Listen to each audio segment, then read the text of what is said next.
Well, hello there, and welcome to the third module in the Delivery Cluster series. Thank you so much for joining us up till now, and we're really hoping that you are getting lots of value from these learning modules. This third module is really going to dive deep into the nuts and bolts of exactly what to say, how to say it in order to run your session successfully. So strap in, it's going to be a great ride, and highly recommend that you take a lot of notes for this session. So let's get straight into it. Okay. So as we always say, have a notepad available as you're going through the webinar. Be prepared to do the activities as we go through them and have a do not disturb sign on your desk. So ultimately what we want to start to think about is, for a session to go well, what are the components that have to be in place? Certainly last session we talked about the different activities that you could do, and we talked about excuse me, the different criteria that we want to hit. We want to make sure that we build rapport, we want to create engagement, and we certainly want to build retention for all the content that we teach them as well. So how do we do that? And how do we make sure that all learners are truly emotionally engaged in the learning process? And also, how do we make sure that every single key component of a training session is actually included? And what I'm going to share with you as part of this webinar is actually what we call the agenda, or the recipe for a great training session. And you'll be able to basically follow along, fill in the blanks, and you'll have your session plan ready to go.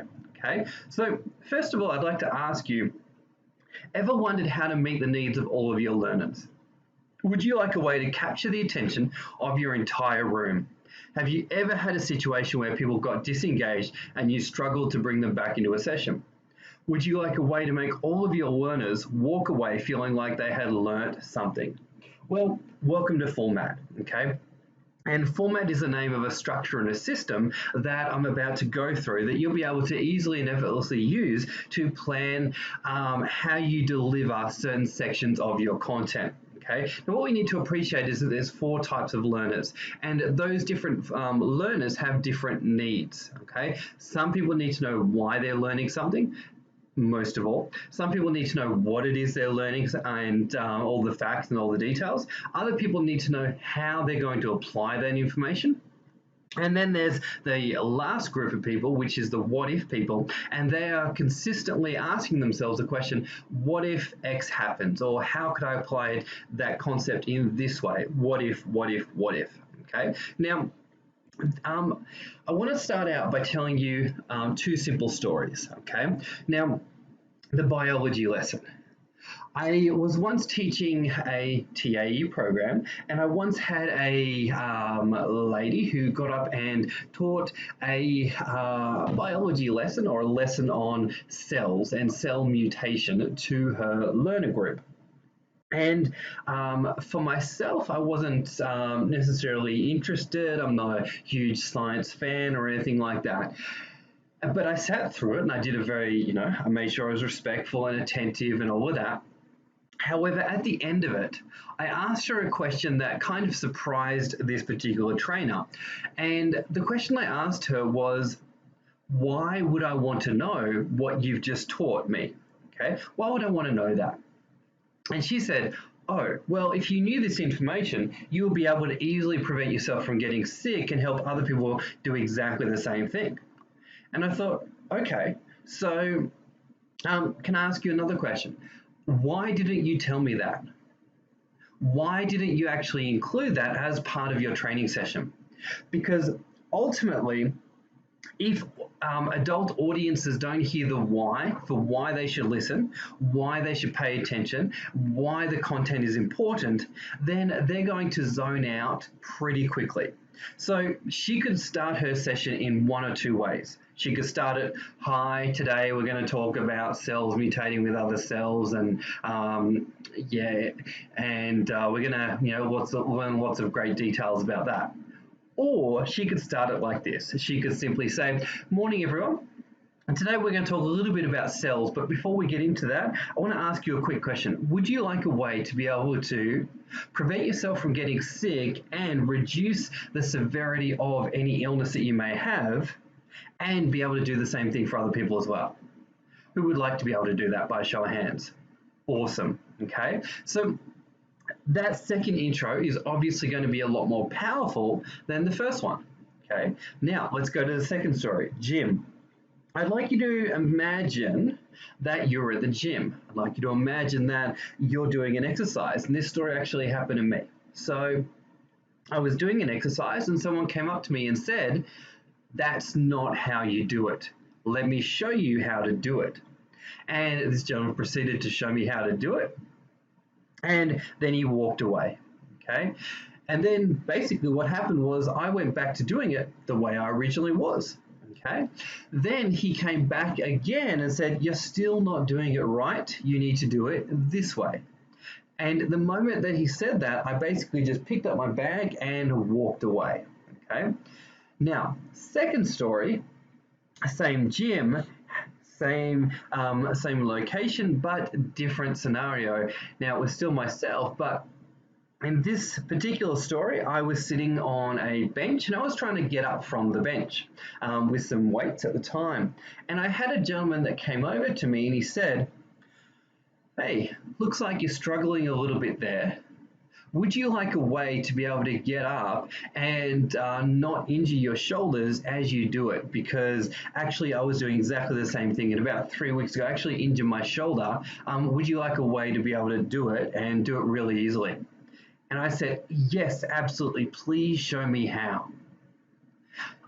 Now, if we step back for a moment and analyze the difference between the two scenarios, the second scenario, the gentleman came over, he identified a problem, he asked, would I like a way to solve the problem? And he got permission to train me and help me out. He built rapport through the process. However, the first gentleman basically came in and corrected me, and there was absolutely zero rapport, and there was zero emotional buy-in from myself. So hopefully from these two instances here, you can start to see the critical importance of getting the problem acknowledged, and also asking people if they would like a way to solve that problem, and going from the place of solving the problem. Okay, now format, the origins. All right, so Dr. Bernice McCartney developed her basic structure of the format system in the late 1970s. The idea first came to her when she was working as a kindergarten teacher in the 1970s, as she noticed the different ways in which children learn. She went on to do experimental work teaching students in different styles and noticing how they reacted. Her research was built upon the work of Kolb's research into experience and processes, Carl Jung's, that's a typo, Carl Jung's typology, MBTI work, and finally Joseph Bogan's work on left brain, right brain research. Okay, now, if you want to find out more, definitely check out the book Dr. McCartney, The 4 Types of Learning Needs. All right, now, there's actually 4 types of learners, as we talked about, and knowing this will be able to help you sequence your content so that you get people really hooked and engaged, and you meet all those 4 learners' needs and in the right order. Okay, so the first type we've got there is the why people. Okay, so they are focused on personal value for themselves and others and making connections. Their favorite question is why?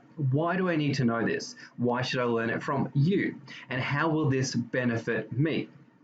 Second type wants to know what. Okay, they are the analytical type. They like seeing facts. They like seeking facts. Sorry, thinking through ideas, formulating ideas, and learning what the experts think. They love the facts, the figures, stats, and the data. Okay. Type 3, they want to know how to do something. They need the practice time, okay? They like thinking and then applying and doing as soon as they can. Type 3 are the most experimental. They love practicality and usability. They need the question of how can I use this answered for them, okay?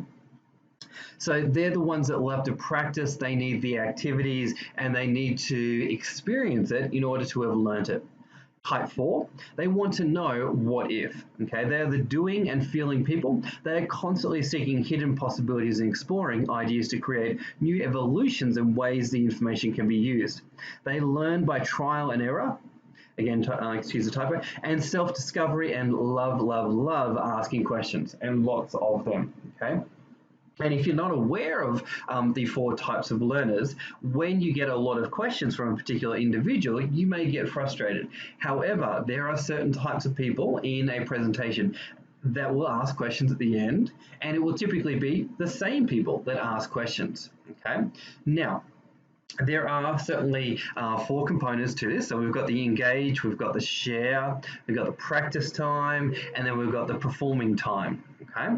Now, key questions that must be answered at each stage. And in a moment, I'm going to run through some examples of how you can actually use this when you're putting together your content. Okay, so why? Why would I want to know about this? Why would I want to hear about this particular topic you are talking about? What's in it for me? Why is it important for me to know about this? What benefit is there? Okay. So ultimately, when you are first introducing a topic, you have to answer that question of why should they know it? Okay, and there's a number of different ways we can answer that why segment. Okay, what? What is this all about? What is the information? What are the facts? What are the essential details that I need to be aware of? What do I need to know about this so that I can understand and make sense of what you are talking about? Definitions, history, contextualization. Okay, how? So in the how segment, how will it work for me? How can I use it? This is the process for me using it, using this. What is the process for me using this? How am I actually going to do it? How can I use this right now? How can I use this in a practical sense? How do I implement these ideas? Okay, these are all things that you needed to address in the how section. What if? What are the consequences of using it? What are the consequences of not using it? What are the future possibilities of continuing to use it? Okay, so format. It has 4 segments: why, what, how, what if. Why, what, how, what if. Why, what, how, what if. I'll say it again. Why, what, how, what if. Why, what, how, what if. Why, what, how, what if. Why, what, how, what if. Why, what, how, what if. And if you haven't yet written it down, please write it down. Okay.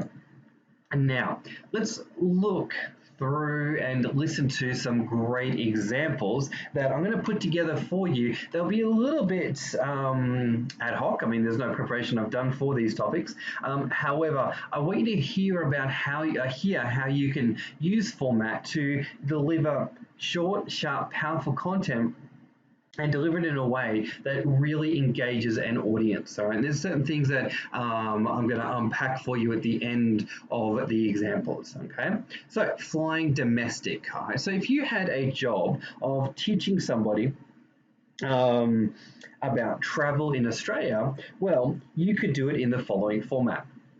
So format. Okay.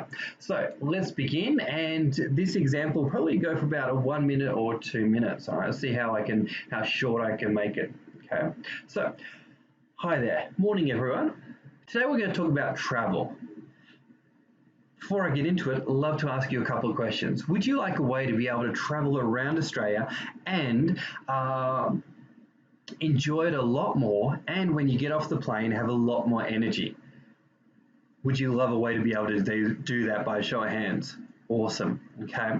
So today I want to talk about the advanced travel strategies. Okay. Now these strategies have been tried, tested, and proven by travelers throughout Australia, and you're going to find a lot of research on these strategies, and you can look it up on Wikipedia, and there was an author that wrote about these strategies, and it's really fantastic, wonderful strategies. Now there's 3 key ideas that you need to know in order to improve your flight experience. Okay, so the first thing that we suggest is definitely drink a lot more water while you're on the flight and as you get off the flight, because typically what happens is on the flight you are going to get dehydrated. Okay, so the first tip is definitely drink a lot more water. The second tip is expect delays and take things to do. Okay, expect delays, particularly with Jetstar. However, I want you to know that delays are going to happen, so use that time to your advantage. The third biggest tip and suggestion that we've got for successfully flying domestically is definitely join a frequent flyer program early. And the earlier you can join, the more probability you're going to eventually get those miles and be able to get into that Virgin Lounge or that Qantas Lounge. So just to recap, number 1 was drink a lot more water. Number 2 was expect delays and take things to do. Number 3 was join a frequent flyer program early. Okay, does anyone have any questions? Full stop. Okay, so in that example just then, I talked about the why, talked about what is it, the 3 steps on how to do it. I did a quick recap and review, and then I did a segment where I said, does anyone have any questions? All right, and then does anyone have any questions relates to the what if segment? Okay, next one, picking a good restaurant. Okay, so hi guys, would you guys like a way to be able to pick a great restaurant every single time you go out for dinner? Awesome. Okay, so let's take a look at it. The research shows us that 39% of restaurant experiences are not up to expectations. And research also shows us that the majority of people are often let down by restaurants, and if they have a negative experience with our restaurant, they will never ever return to that restaurant again. And we want to make sure that we increase the probability of picking a great restaurant every single time. So let's get into it. So there are 3 simple things that you can do to pick a great restaurant. Let's go through them. So the first one is, before you go out, you want to decide what you're going to eat, okay? You don't want to be walking around town trying to think of what you want to eat and just take on what's on offer. You definitely want to pre-plan what you're going to eat, okay? That's going to save you a lot of time. The second thing you want to do is, in Google, type in specific keyword search results. All right. So, for example, if you want Mexican, type in delicious Mexican food. Okay, in your area, or it could be romantic Mexican. Be a bit strange. Or you could put in cheap French food, whatever it might be. But be specific in your keyword search. And third tip to pick a great restaurant is that of reading the reviews. And don't just pick the first review or the second review. Read as many of the reviews as you can, because some of the time the first couple of reviews are actually written by the restaurant themselves. Okay, so just to recap, number 1, if you want to pick a great restaurant, definitely decide what you want to eat before you go out. Second is putting great keyword searches into Google. And third of all, read the reviews, okay? Does that make sense? Does anyone have any questions? Okay. Again, it's taken probably about a minute, 55 seconds there, but we've taken the concept of picking a good restaurant and we've taught a simple process on how to do that, okay? Sleep. Okay. Morning, everyone. Have you ever had a situation where you've really struggled to get to sleep at night? By a show of hands, who has had that situation before?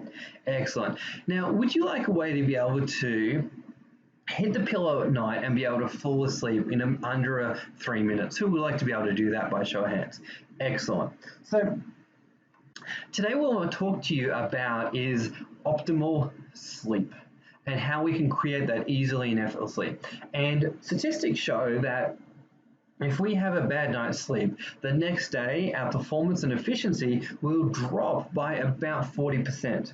So it's critically important that we learn to master the art of sleeping well.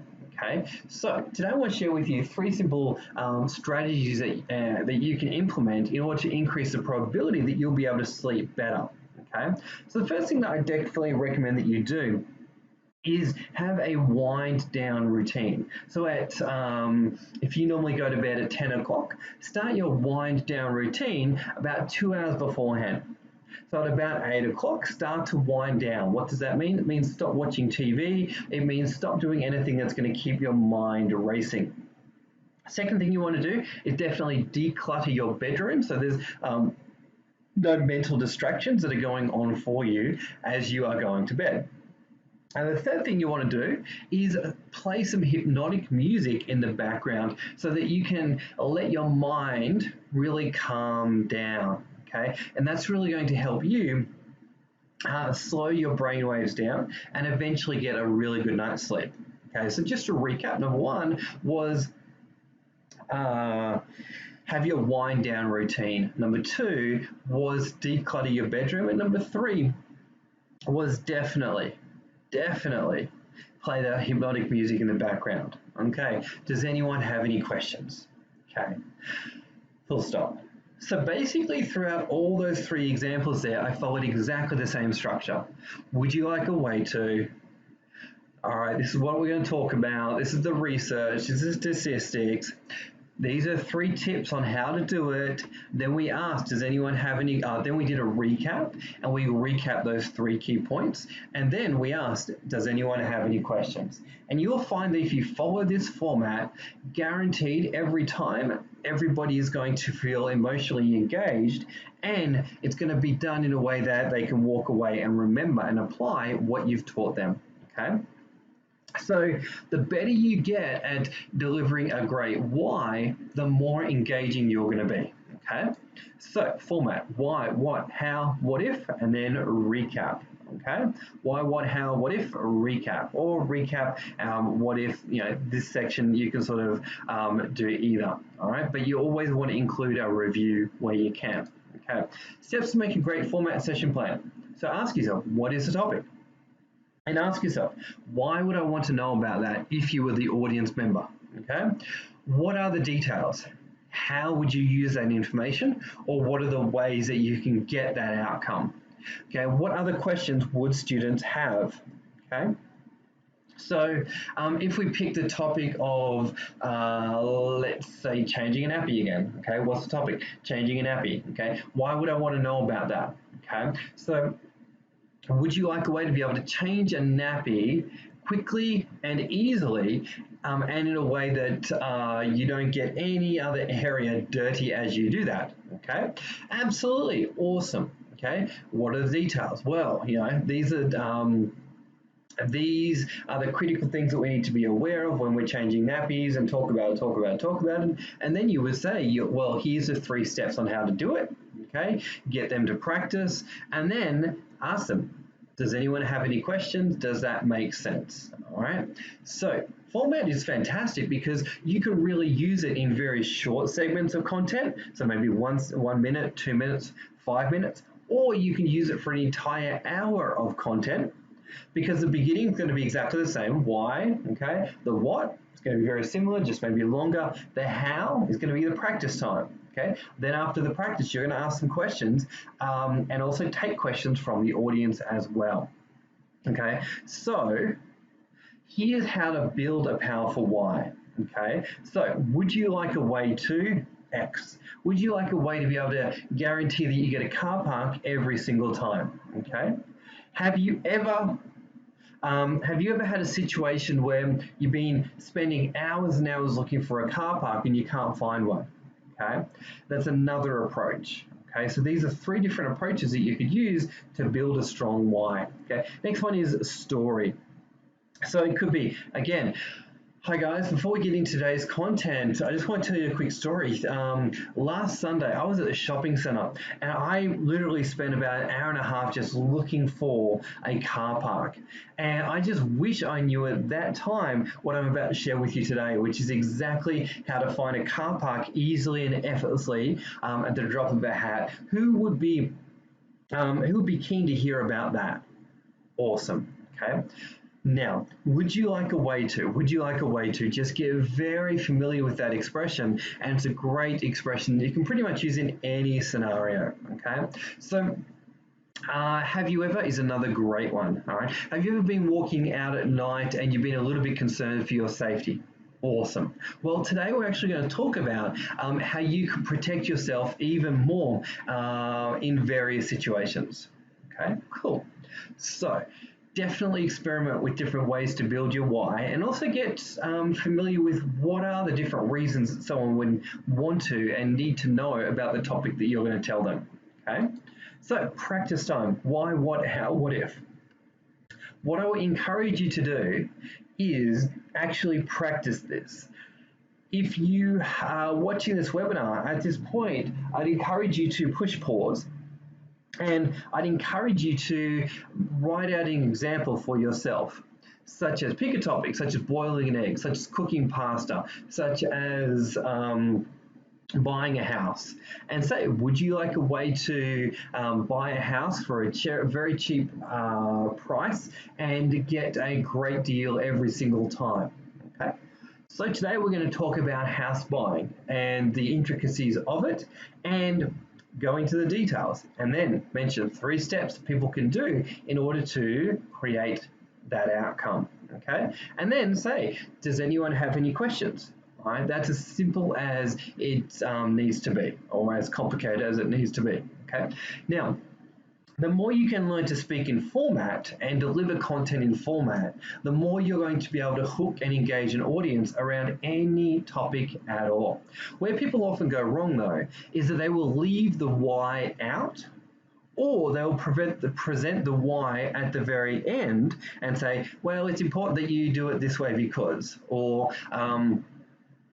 they'll try and end the session on a story and try and illustrate the why, when the why must come at the beginning. Okay, so I want to leave you with that task, and if you have any challenges, any questions about why, what, how, what if, definitely shoot us a message on the Facebook group. Otherwise, shoot us an email, and we are more than happy to encourage you and support you through mastering this skill. Okay, so next section is just some further reading. If you want to find out more about format, you can certainly click on that link and read through teaching around the format cycle. This is an area that if you get very good at, then you'll become unstoppable as a trainer. Okay, so if you want a great cake, follow the recipe. And you might be wondering what that means, but essentially what we want to do is we want to be able to create consistent outcomes for our training. So if you have a desire to cook a cake and you come across a great cake recipe and you want to make the cake just like the recipe says, well, it would stand to reason that you follow the recipe. And if you deviate from the recipe, you're probably going to get a different outcome.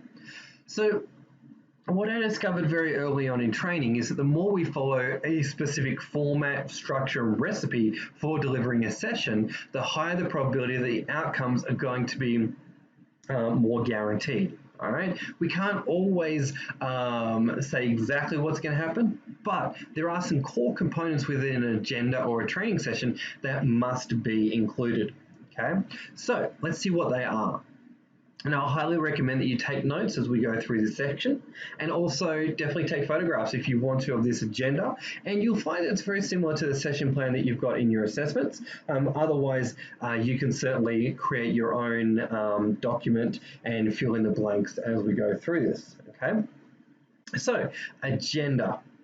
Okay, so agenda in my mind is just another word for recipe or structure. Okay, so we've got housekeeping. Okay, and I'm going to go through each of these for you. All right, so housekeeping safety. So this is where you might say, before we start a session, I just want to quickly go through housekeeping and safety. The toilets are over there, the exits are over there, and in the case of emergency, you do this, this, and this, and this, and please be careful of the following hazards in the room. Okay. Then G stands for greet, and this is where I would say, now, let's kick it off. Welcome to your training session today. Welcome to your TAE-40116, and it's an absolute pleasure and honor to be here with you today. Thank you to each and every one of you for showing up. Okay. Now, A stands for acknowledge. All right, and this is where we say thank you. Thank you so much to each and every one of you for coming along today. And I really want to acknowledge you because I know that every one of you had work that you need to do in order to be here today. And I never take it for granted that people are in my training session. So thank you so much for everything that you did in order to be here today. And I know that we're going to have a great time. We're going to learn a lot of great information, and you're really going to get massive value from today's session. Hook. So this is where we would want to use the why from format. So this is where we'll say, would you like a way to be able to X, Y, Z, okay? Or have you ever wanted to be able to do X? Or this is where you could start with a story, okay? Self-intro. So, would it be okay if I told you a little bit about myself so that you knew who was leading you on this journey today? Okay, so it's really important that we ask permission. Would it be okay if I shared with you a little bit about myself? Awesome. Okay, then from there, we want to go into icebreaker. So this would be just so that we can get to know each other, let's do an icebreaker activity.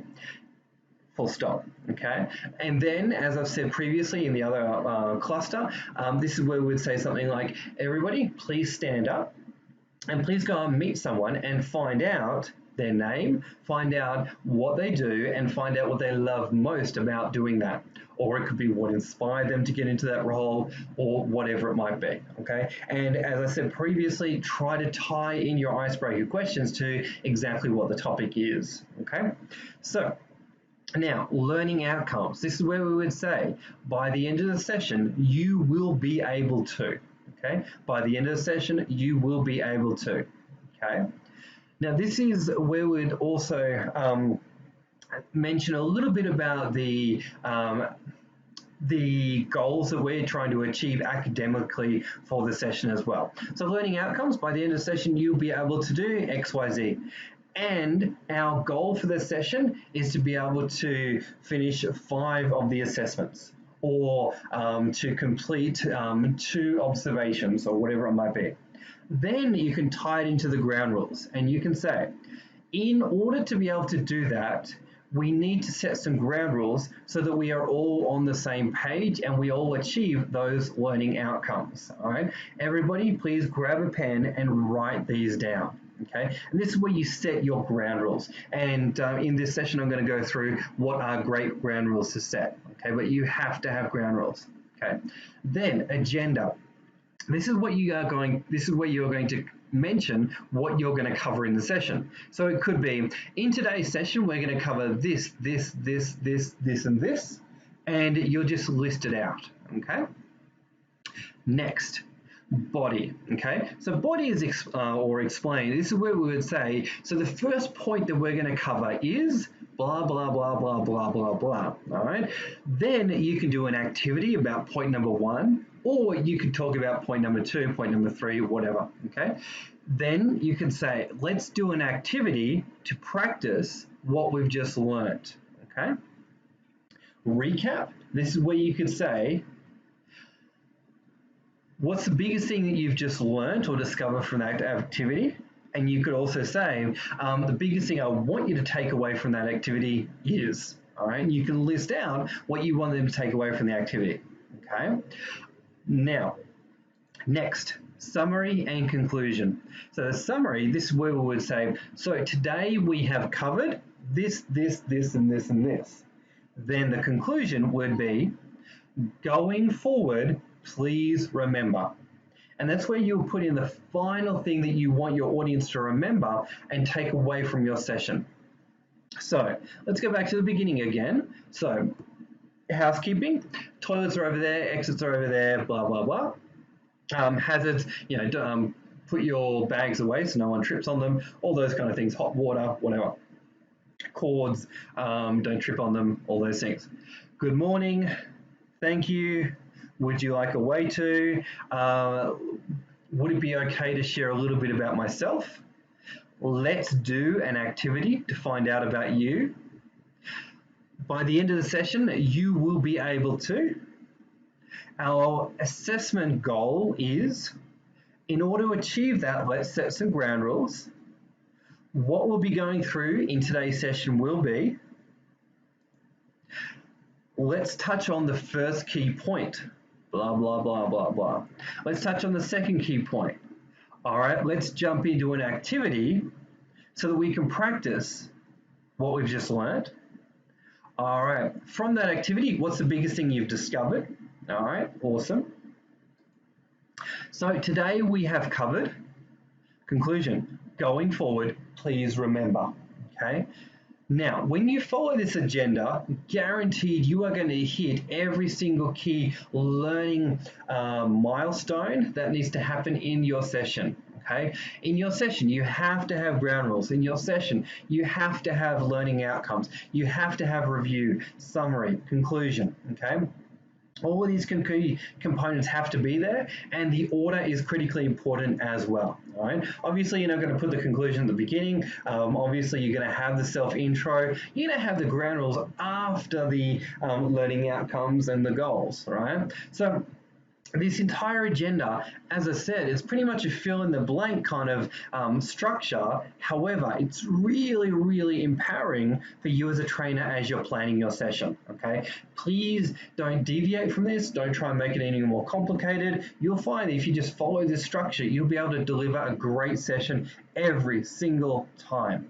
Okay, so once you master the basics, then you can expand upon it, make it more colorful, add in more stories, whatever. But the order, structure, and sequence is critical. Okay, so tips to set up role plays properly. And this is something that many people don't talk about. However, as an educator, as a trainer, as an assessor, I have seen a lot of role plays go wrong. Okay. Now, how do you set up a role play? They are critically important to be done. However, if you don't set them up and you don't give proper instructions, students will typically flounder and will really struggle.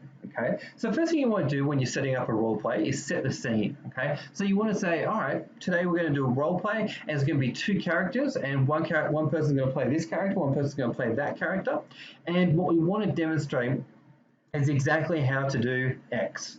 Okay, now to start out the role play, I will play X character and we're going to get a volunteer from the group. All right, Bill, could you come up the front, please? Now you're going to pick someone that's a little bit more outgoing, more comfortable in front of small groups or large groups, right? And you are going to play one role, they're going to play the other. And what you want to do is go through the situation, the scenario. You play it as one character and you allow them to play it as the other character. And as you are doing it, you give them prompters as to what to say. Okay. Then what you do is you then say to the group, all right, excellent. What did we notice went very well in that role play? Excellent. Okay. Then what you're going to do is do exactly the same thing. You're still the character, they're the character. Then what you do is you swap over. Okay. You swap over, you switch roles, and then you're going to demonstrate the other role, they're going to play the other role. And so the audience have seen both roles played out, okay? Then what you do is you say, all right, everyone, give that person a round of applause. Fantastic. Then you send that person back to the group, put everybody in pairs or in threes, and you get them to role play it. And one person plays one role, the other person plays the other role. They go through it.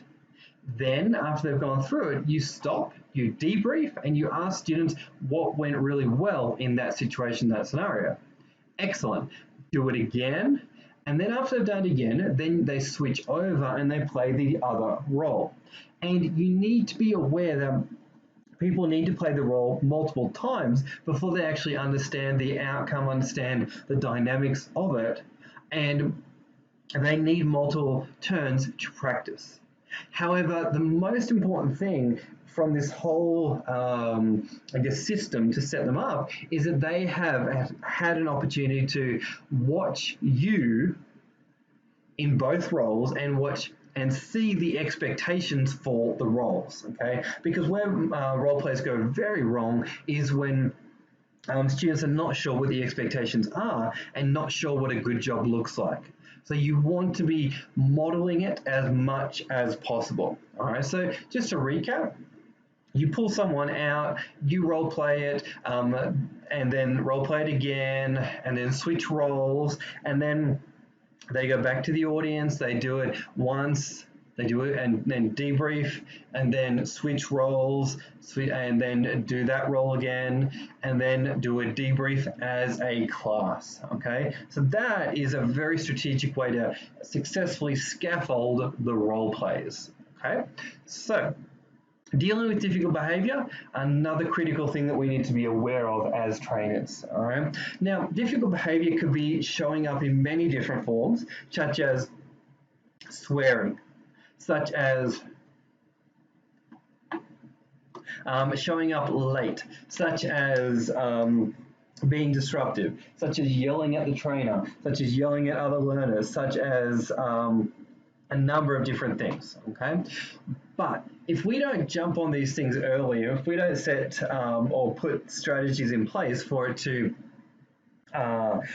prevent it, then we can be at the mercy of the difficult behaviour situations. Okay, so in order to prevent it, the first thing that we need to do is set ground rules. Okay, we need to set ground rules and get everybody's buy-in.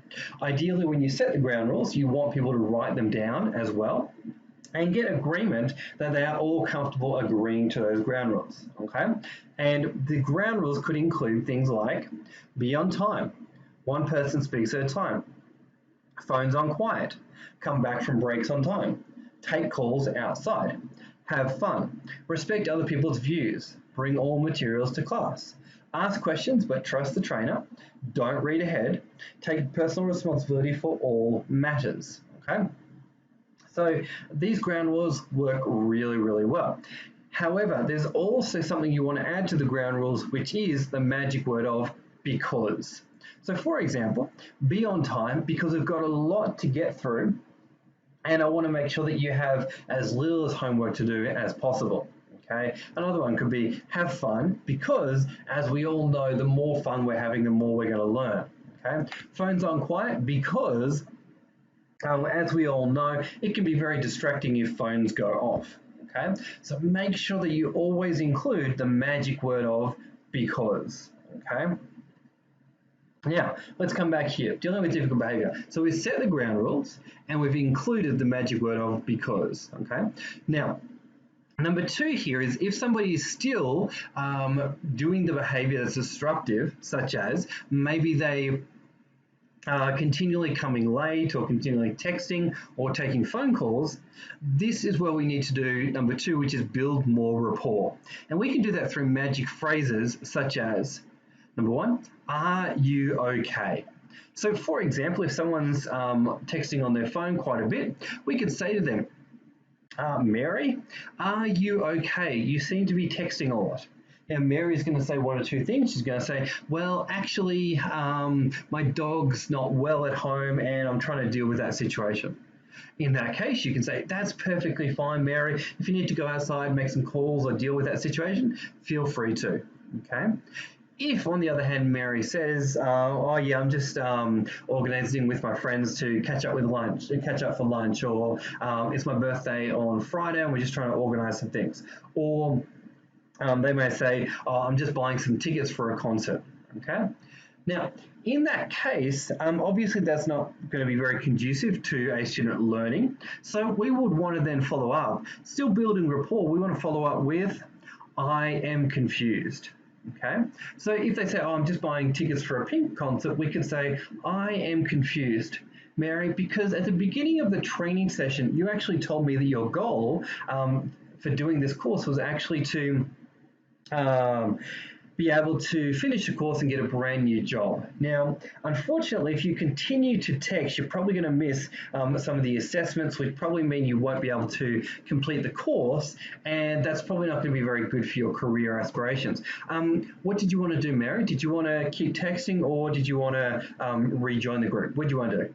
Okay, and by asking that question in a very solid, grounded way, we're going to get a lot of respect from Mary, and also we're putting the choice back on her, okay? And the more somebody feels respected, heard, the more they're going to feel encouraged to come back into the session, okay? Now, number three is the emergency button. This is ask to leave, okay? So if you ever find that somebody is being extremely disruptive and uncontrollable and just being toxic in the learning environment, I highly encourage you to ask them to leave. And regardless of the company policies, procedures are on asking someone to leave, you should never, ever, ever, ever sacrifice a group for the sake of an individual. Yeah, be very comfortable to ask them to leave, and obviously you would do that in private, but the conversation might sound like this. So, Mary, it seems that this learning situation is just not working out for you and you're just not enjoying it, and you seem to be rather distracted, and what I would suggest is, why don't why don't you look at doing this via an online course, and I'll give you a call tomorrow and I'll walk you through what's required. But I think that's going to be a much better option for you, and unfortunately I just don't think this is working out right now. And you would just leave it at that, okay? But you always want to feel comfortable to ask them to leave, okay?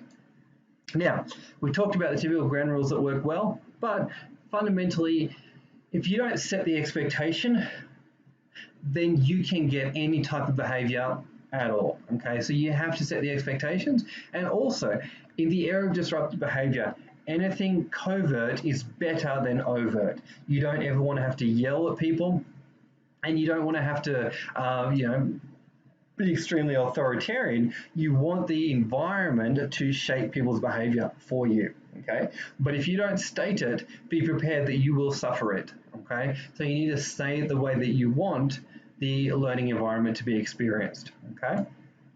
So that is the session, all right? So we've covered format, why, what, how, what if. We've covered the agenda and the recipe for cooking a great training session, okay? So I highly recommend that you rewatch this webinar a number of times, really practice format, really get familiar and comfortable with it. I will tell you now, as an organization, we practice format all the time. On a personal level, I speak to my daughter with format. She's 14 years old. I use format with her all the time. I train her in format. I have coaching conversation with her in format.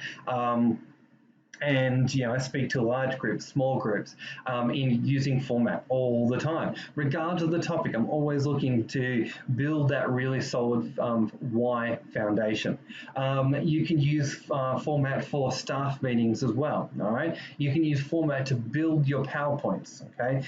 So there's so many different ways you can use format, okay? So definitely explore format, really dive deep into the practice of it, and walk around thinking, all right, cool. If I was going to teach, let's say, Pilates, how would I build format? How would I build a great why at the beginning, okay?